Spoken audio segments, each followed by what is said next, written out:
Good day, everyone. I am making spicy green fermented tomatoes today. I sliced up the green tomatoes, rinsed them in cool water. You need organic tomatoes. Rinse them in cool water, slice them, fill the quart jars, boil some water and put 1 tablespoon plus 1 teaspoon of Himalayan sea salt per quart of water. Then keep it stirred until the salt dissolves and allow the water to cool completely to almost room temperature. It can be slightly warm still, but you don't want it so hot that it kills the bacteria that are naturally occurring on the tomatoes, because that is what you're going to use to ferment them. The salt inhibits the growth of mold and other harmful bacteria, while the good bacteria begin to proliferate.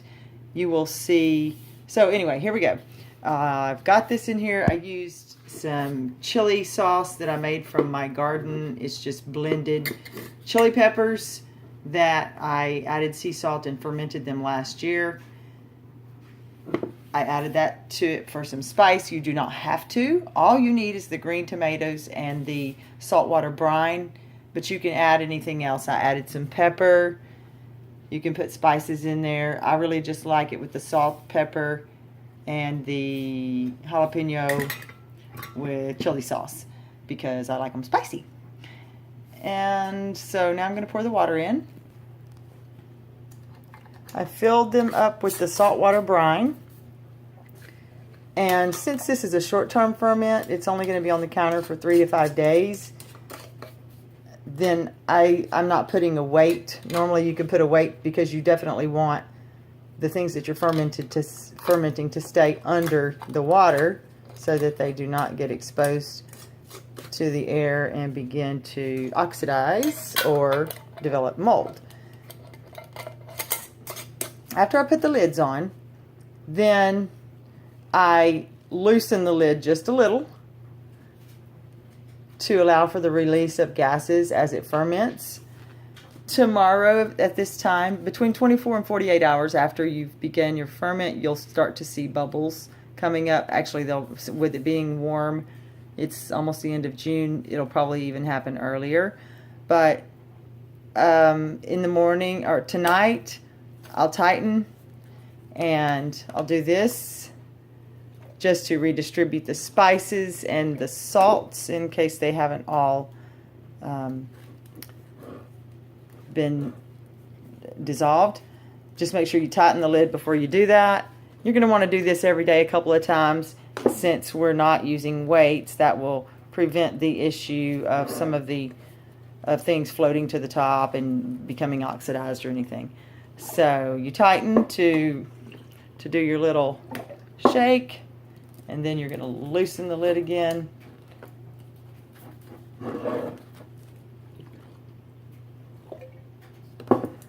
And my water is red because of the chili pepper sauce.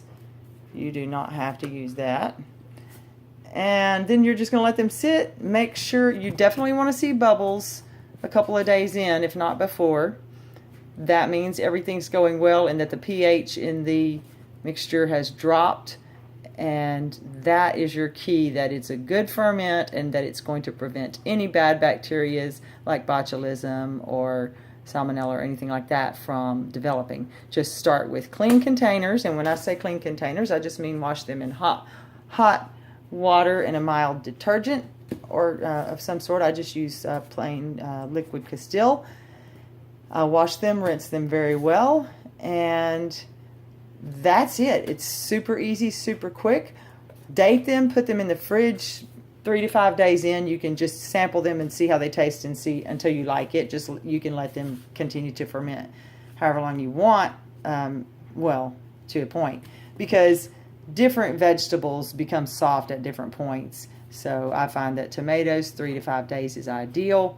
I usually put mine in the fridge at least by the 4th day.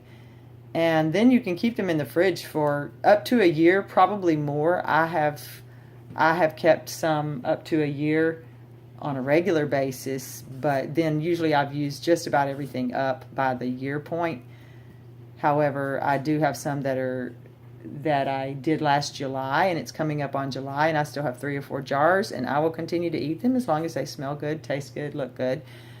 Because, as I said, that initial phase when the pH drops, that protects you. You've got a clean ferment. Just don't double dip or anything like that. Use clean utensils when you use it. Open one at a time for use and leave the rest until you're going to use them, and you should be good to go. It's a great way to store things if you don't like canning and that whole tedious process. I find that this is wonderful, and you get lots of excellent probiotics and nutrition. You get to preserve all the nutrition in the food, plus you get the added benefit of the healthy bacteria which break down that nutrition into even more bioavailable constituents. So good luck with your fermenting, and let me know how it goes. Bye.